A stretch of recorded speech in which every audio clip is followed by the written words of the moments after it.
Welcome back. I hope everyone's season's been going pretty good. Mine has. I've taken 3 whitetails so far in the regular firearm season, but tomorrow our muzzleloader season opens up. Our late archery season has been open since the 1st, but I have the opportunity to this year to use any of my tags on my regular deer tags on antlerless deer, and pretty much any deer in the area I intend to hunt probably Sunday. This season goes from the 4th to the 13th, so that'll give me 2 weekends, really 2 days, based on the distance I have to drive. I'm not doing that 2 days in a row, but anyway, so I have this the muzzleloader I use is a traditional pattern Hawken. This one's built by Thompson Center. I got it from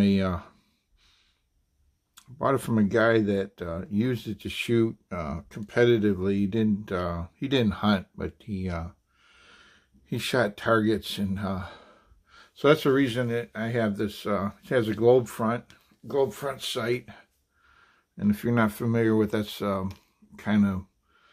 that's the I don't know if you can see that, if I can make the angle, but that's the sight that they would use to shoot the I believe like the Creedmoor matches. And you have these different see if we can see that. There we go. We have these different inserts. This one's just a post, but there's different inserts based upon the lighting conditions and the type of targets you're going to shoot at. And then back here we have a Williams peep, and I have the aperture removed, so it's kind of like a ghost ring. I don't know if I mentioned 28-inch barrel, which was it's the 50 caliber. I believe the twist is 1 in 48 on this gun, which with a full load of 100 grains, I use Pyrodex R. I was using Pyrodex RS or I think 2F.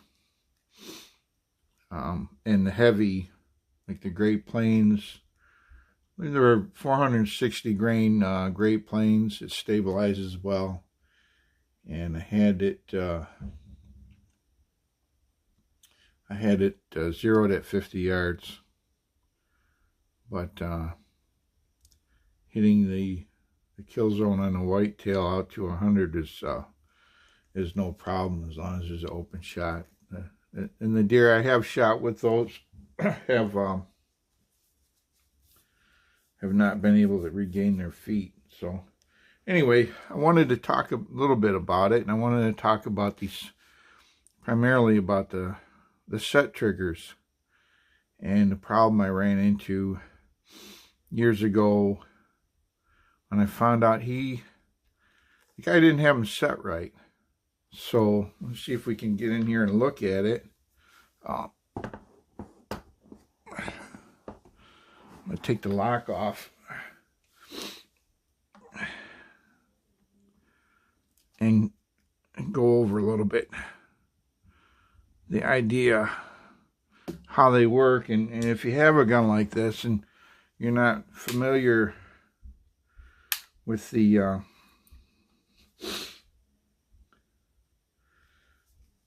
operation, I'm gonna have to take the barrel out. It's got a hook breech, so with the hook breech we'll pull the ramrod out, we'll push this wedge out,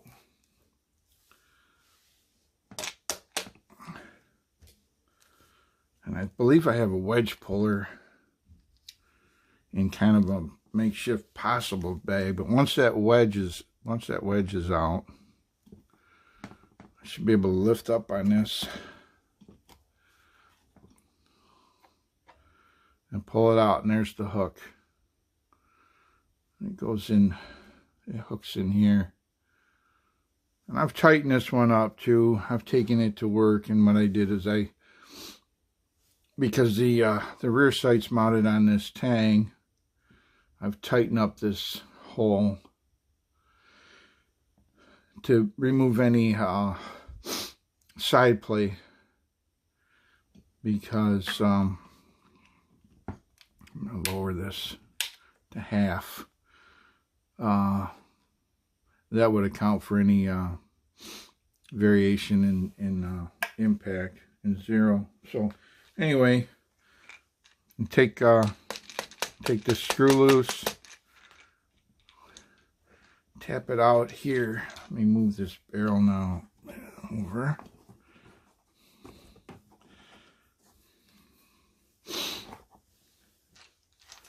And take this screw out.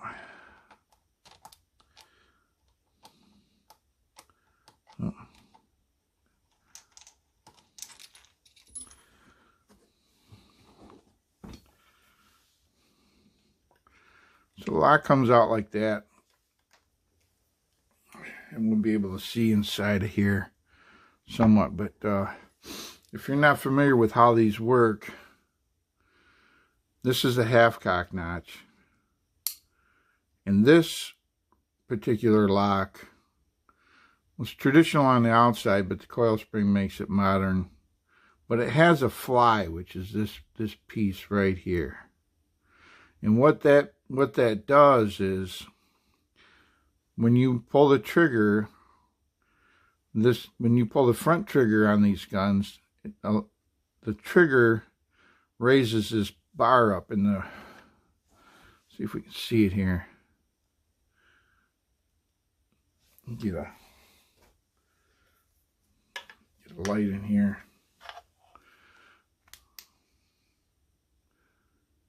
You see that bar comes up. And that bar comes up and it hits this lever connected to the sear, and when it moves it up, the hammer can fall.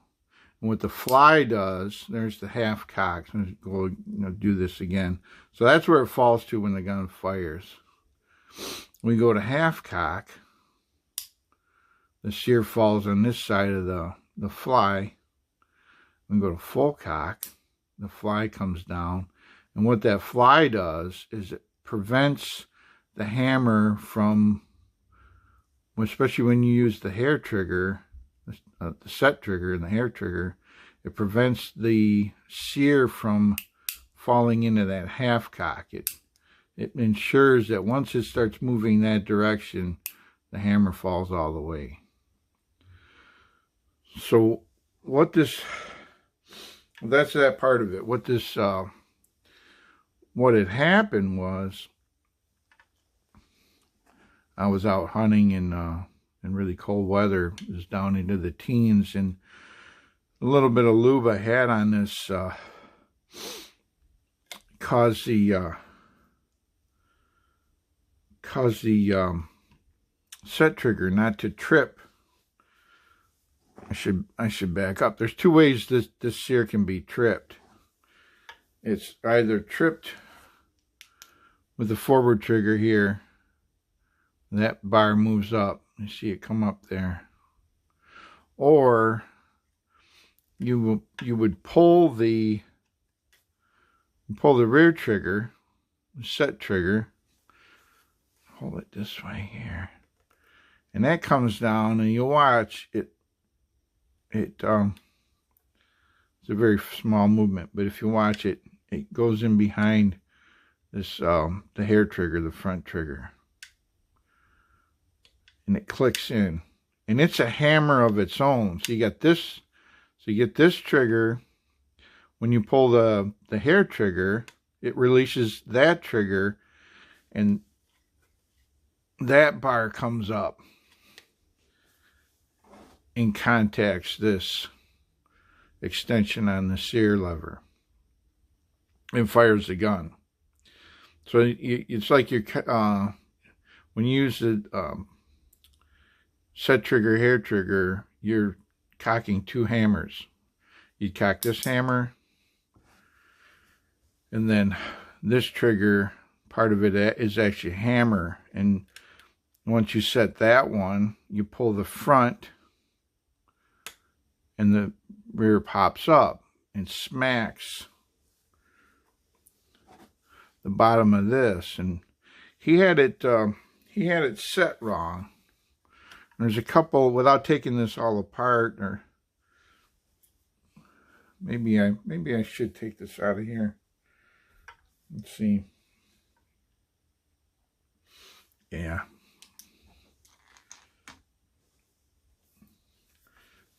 So I have to take the trigger guard. Take the trigger guard off.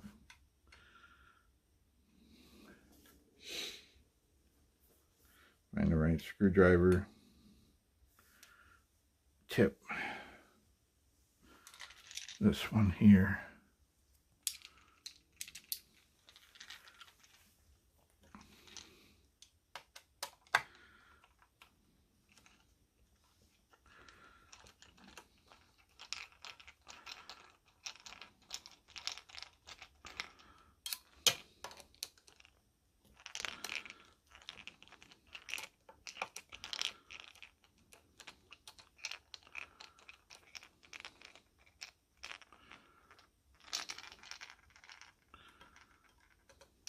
Sometimes I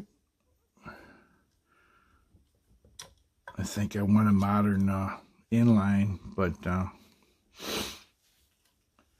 this one gives pretty good service. It's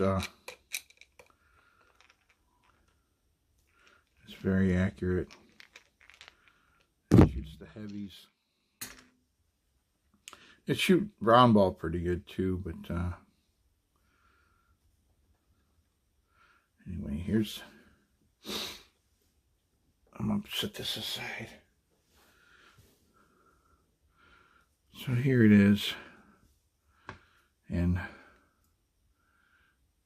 when you set this trigger,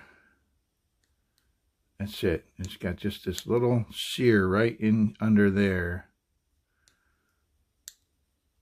And either this trigger comes up,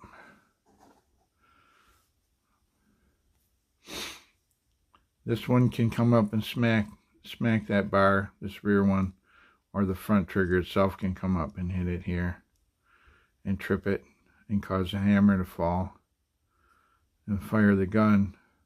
And what he had was,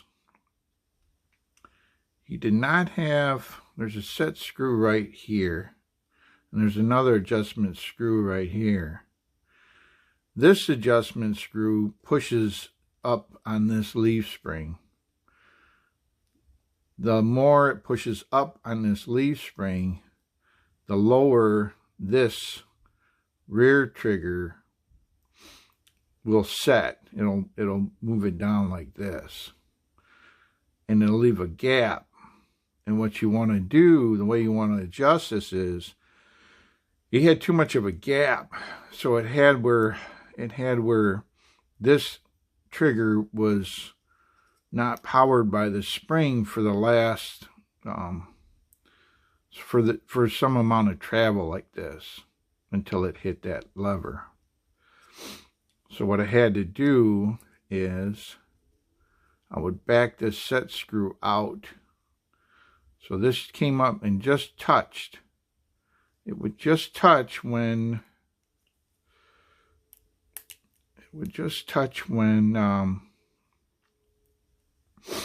the hammer was cocked. It would just touch that lever, so that when I set it and pulled the trigger, this lever had enough spring pressure when it contacted to continue to power through, and that made it more cold weather reliable. So this set screw moves in and out, and you want it to be able to, so where you it just touches this lever, allows the hammer to come to full cock. And if you have it where there's too much engagement, you have to screw that screw in more. And then once that's done, the balance between the front and rear triggers is set by this screw.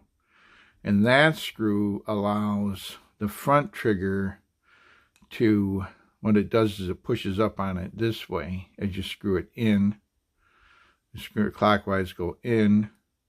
It pushes this up. The more it goes up, the lighter the hair trigger is, the front trigger, and easier it is to fire the gun. So if you want more engagement, you unscrew this and bring it down. But the first one you set is back here, and that's important. And that's my reason for doing this particular video. The primary reason is how to properly set these. So we would set this one to engage the rear trigger to the sear bar. I guess I don't know exactly what nomenclature they give this extension on the sear, but we would set that so it just touched when the gun came to full cock. If you go too much, it won't go to full cock. The hammer just want to fall back to the half cock notch. If you go too little, you can run out of, it's got to fly up. There's a certain amount of gap that has to be in there, and it has to smack that. It has to smack this bar hard enough to trip the trigger. So that's done with this one, and then the final the pull.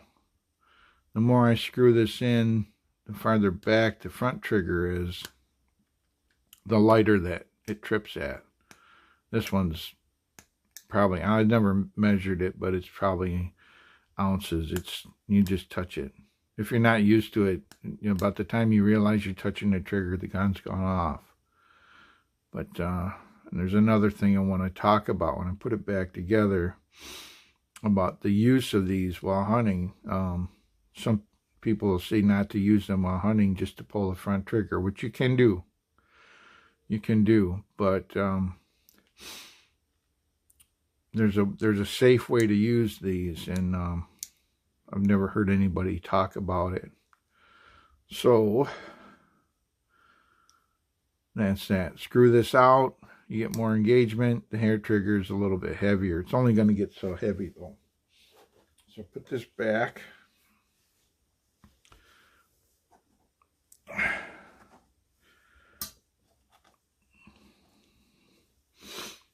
Let's put this back.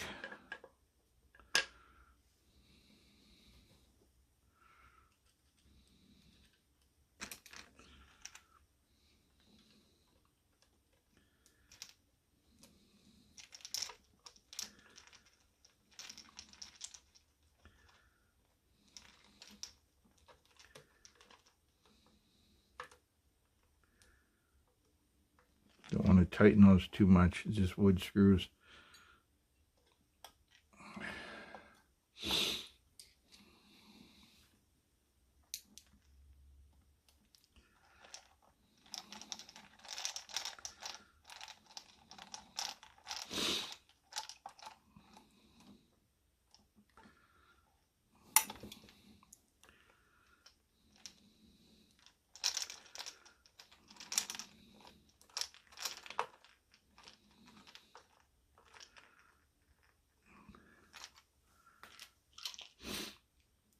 I was told that muzzleloaders have to have a name, and since I acquired this on June 6th, D-Day, this one's name is Overlord. So anyway, this I'm gonna put the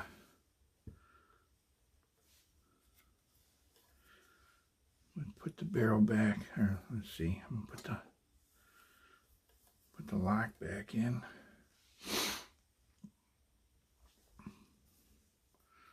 drop the hammer for now. Put on half cock.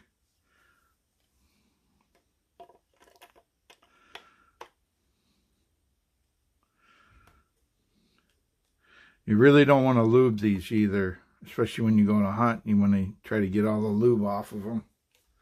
It doesn't take a whole lot when it gets, places, maybe if you live in the South, hunt in the South, you might not have such a concern with what your lubricants do in the cold, but up here, you have to be mindful of that. So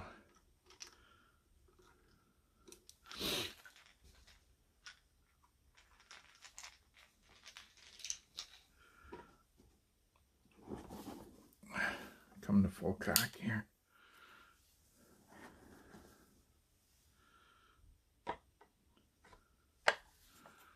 Put the breech back in.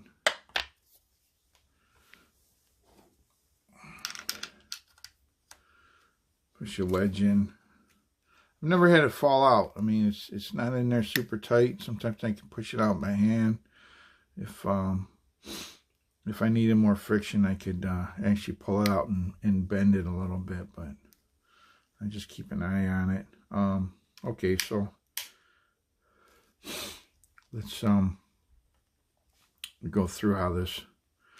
So you load the gun and then set the hammer to half cock and put a cap on the nipple. Then the barrel's loaded. Put the ramrod back in. Synthetic ramrod for hunting.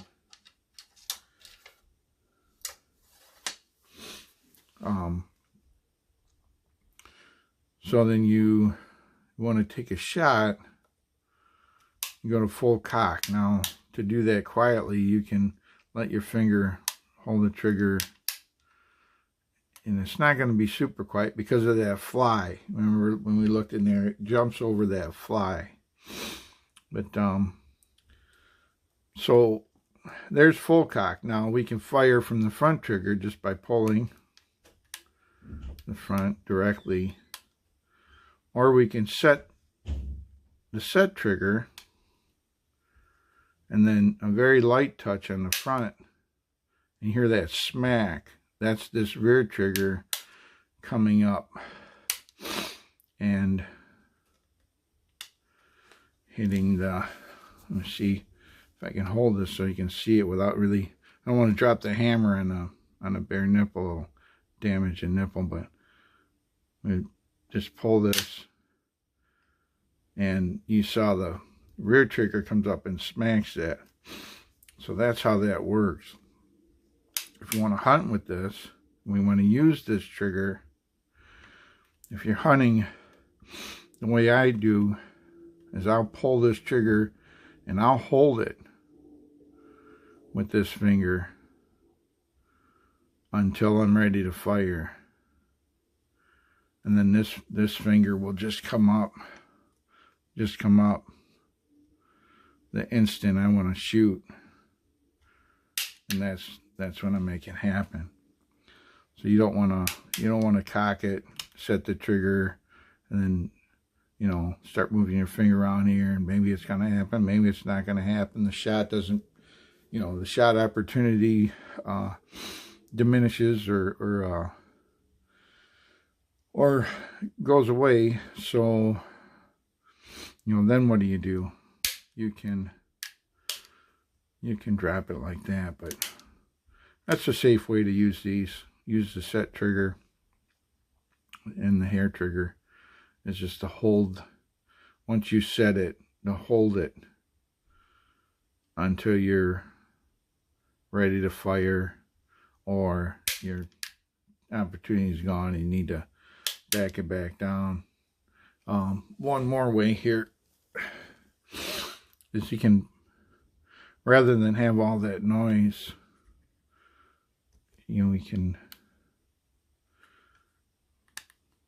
drop, we can trigger, you use two, we'll hold the set trigger and come up here and pull the front one. Now this one's not set anymore. It goes forward. That goes forward, and then we lower the hammer down to there. And that's it. And one last thing is, and I talked about using Ballistol, and I made up a batch of this stuff. Grab it here.